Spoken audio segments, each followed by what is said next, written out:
नमस्कार, स्वागत है आपका हमारे इस न्यूज़ बुलेटिन में। मैं हूं प्रत्युष शर्मा और शुरू करते हैं प्रादेशिक समाचारों से।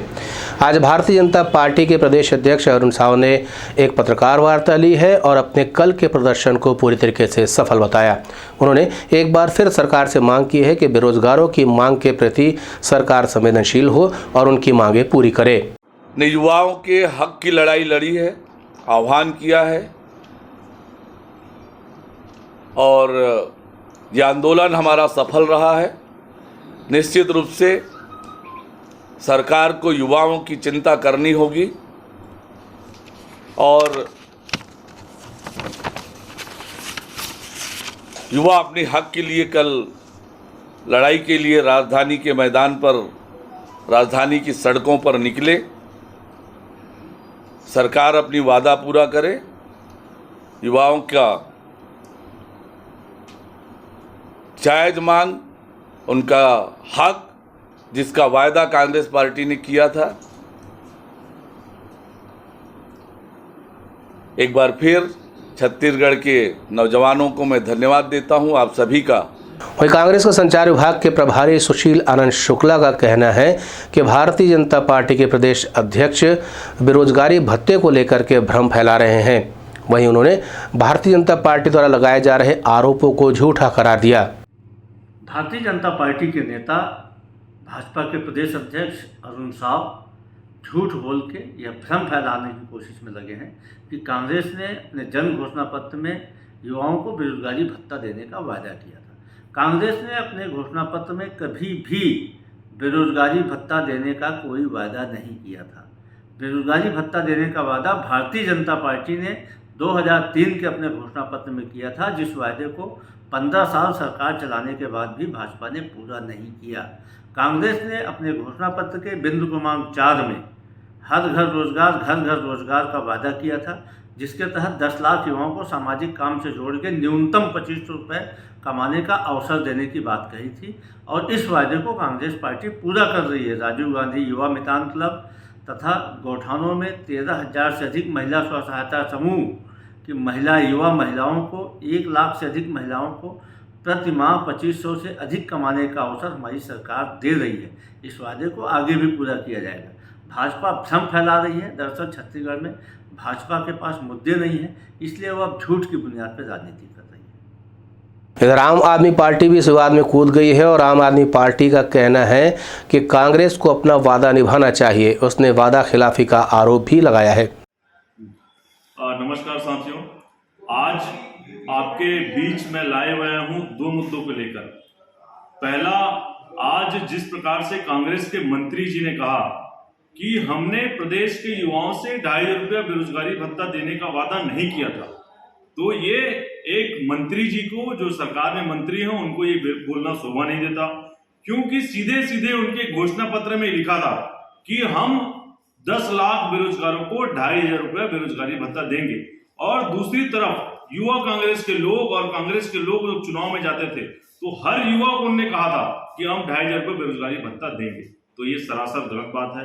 उन्होंने वादा किया था, हाँ, बशर्ते वो छत्तीसगढ़ के युवाओं को धोखा देना चाहें, उनसे वादा खिलाफी करना चाहें, तो बेशक वो बात कर रहे हैं, लेकिन उन्होंने 2,500 रुपये बेरोजगारी भत्ता देने का वादा किया था। इसी में वो बोल रहे हैं कि हम राजीव गांधी युवा मितान क्लब की योजना की तरफ से हमने 13,000 कुछ पंजीयन करवाया है। तो साथियों, हर गांव में सैकड़ों युवा बेरोजगार हैं और उस क्लब में मात्र 20 युवा का पंजीयन किया गया है। तो आप सोचिए, ये छत्तीसगढ़ के युवाओं के साथ धोखा है। और भूपेश बघेल जी बताएं, रविंद्र चौबे जी बताएं कि कौन से युवा को उनने पिछले 3.5 साल में 2,500 रुपया महीना बेरोजगारी भत्ता दिया है। ये सरासर झूठ है। छत्तीसगढ़ के युवाओं को गुमराह करने की कोशिश है। ये छत्तीसगढ़ की जनता, छत्तीसगढ़ के युवा बर्दाश्त करने वाले नहीं है। वो छत्तीसगढ़ के युवाओं के साथ वादा खिलाफी कर रहे हैं। आम आदमी पार्टी छत्तीसगढ़ के युवाओं के साथ खड़ी है। अधिकारी कर्मचारी फेडरेशन संघ के धरने को लगातार चलते हुए 4 दिन हो चुके हैं, लेकिन सरकार ने अभी तक कोई भी चर्चा की पहल नहीं की है, जिसकी वजह से इनमें खासी नाराजगी देखी जा रही है। 2 मुख्य मांगे हैं जिसको लेकर के अधिकारी कर्मचारी संघ प्रदर्शन कर रहा है, जिसमें महंगाई भत्ते को बढ़ाने की बात कही जा रही है, जो कि केंद्र सरकार के अनुरूप दिए जाने की मांग इनके द्वारा की जा रही है। वहीं दूसरी जो मांग है वो गृह भाड़ा में वृद्धि की मांग है, जिसको लेकर के इसके पहले भी प्रदर्शन किया जा चुका है। हम आपको बता दें कि इस प्रदर्शन की वजह से छत्तीसगढ़ के लगभग सभी कार्यालय बंद हैं, वहां कोई काम नहीं हो रहा है, यानी सरकारी कामकाज पूरी तरीके से ठप हो चुका है। प्रदर्शनकारियों ने मीडिया से चर्चा करते हुए अपनी मांगें दोहराई है और बताया है कि अगर उनकी मांगें पूरी नहीं होंगी तो वे चरणबद्ध तरीके से आगे बढ़ेंगे। वहीं उन्होंने ये भी बताया कि आज ही के दिन शाम 4 बजे मशाल रैली निकाल करके भी सरकार का ध्यान आकृष्ट करने का प्रयास किया जा रहा है। सरकार तब तक धरना प्रदर्शन आप कुछ बात हो पाई अब तक, और क्या कुछ लग रहा है आप लोगों को आगे यह निर्णय? आज अनिश्चितकालीन आंदोलन का चौथा दिन है और इस 4 दिन में सरकार द्वारा हम लोगों को अभी तक नहीं बुलाया गया है। ये बहुत ही दुखद खेदजनक बात है।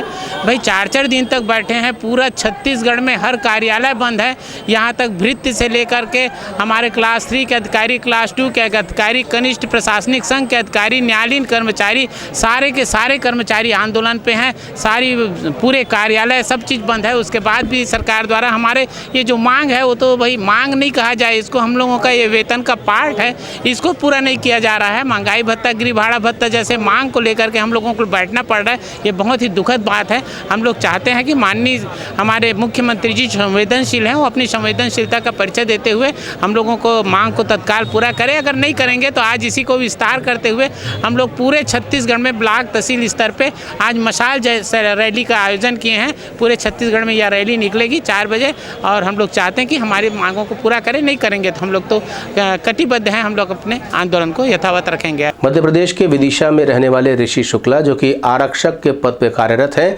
14,000 किलोमीटर की साइकिल यात्रा कर रहे हैं।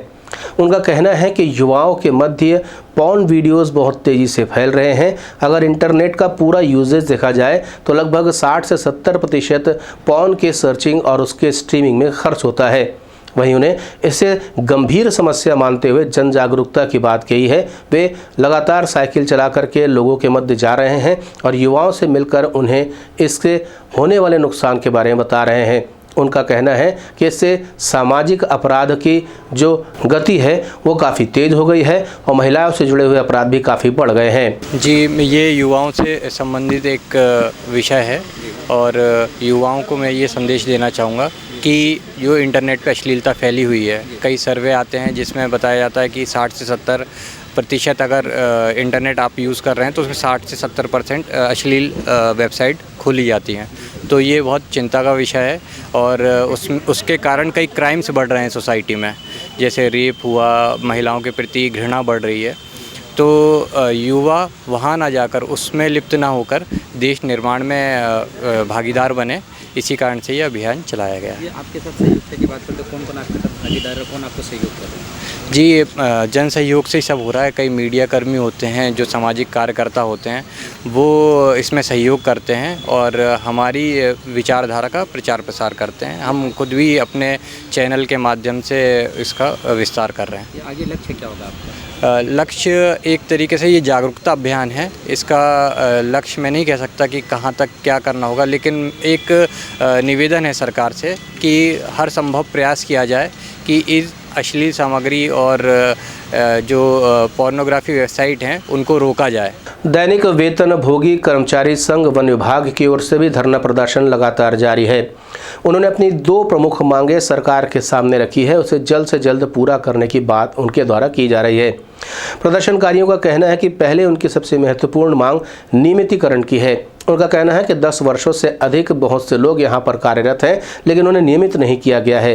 वहीं उन्होंने सरकार के वादे का हवाला देते हुए कहा कि सरकार ने कहा था कि वे जब कांग्रेस की सरकार यहां बनेगी तो 10 दिन के अंदर इन्हें नियमित किया जाएगा, लेकिन इस ओर अभी तक सरकार ने कोई भी काम नहीं किया है, जिसकी वजह से इनमें खासी नाराज़गी देखी जा रही है। वहीं जो दूसरी इनकी मांग है वही स्थायीकरण की, अर्थात जिन लोगों को लगभग यहाँ काम करते हुए 2.5 वर्ष हो चुके हैं तो उन्हें नौकरी से न निकाला जाए। उन्होंने अपनी मांगें मीडिया के सामने रखी हैं। आज छत्तीसगढ़ दैनिक वेतनभोगी वन कर्मचारी संघ अपनी 2 सूत्री मांग के लिए बूढ़ा तालाब में यहाँ पूरे छत्तीसगढ़ के लोग आए हुए हैं, बीजापुर से लेके सरगुजा से। और हमारी 2 प्रमुख मांग है, नियमितीकरण और स्थायीकरण। मांगे नहीं मानी जाएगी तो उसके लिए बहुत सारे हमारे पास तरीके हैं। जन घोषणा पत्र में इन्होंने वादा किया सरकार में आने से पहले, जब विपक्ष में रहे, तो हमारी सरकार बनते ही 10 दिन में हम नियमितीकरण करेंगे करके 10 दिन में नहीं किए। उसके बाद बोले कि अभी इस साल किसानों का है, कर्ज माफ़ी में बहुत पैसा लग गया है, अगले साल कर्ज माफ़ी नहीं करना पड़ेगा और उस समय कर्मचारियों का रहेगा उस साल। अगर नहीं होगा इस बार नियमितीकरण स्थायीकरण की हमारी मांग जो पूरी नहीं होगी तो चरणबद्ध तरीके से ये आंदोलन अनवरत जारी रहेगा जब तक हमारा मांग पूरा नहीं होता। हमारे आज के न्यूज़ के बुलेटिन में फ़िलहाल इतना ही। नए नए समाचारों के साथ अगले न्यूज़ बुलेटिन में आपसे होगी फिर भेंट। तब तक मुझे दे अनुमति। नमस्कार।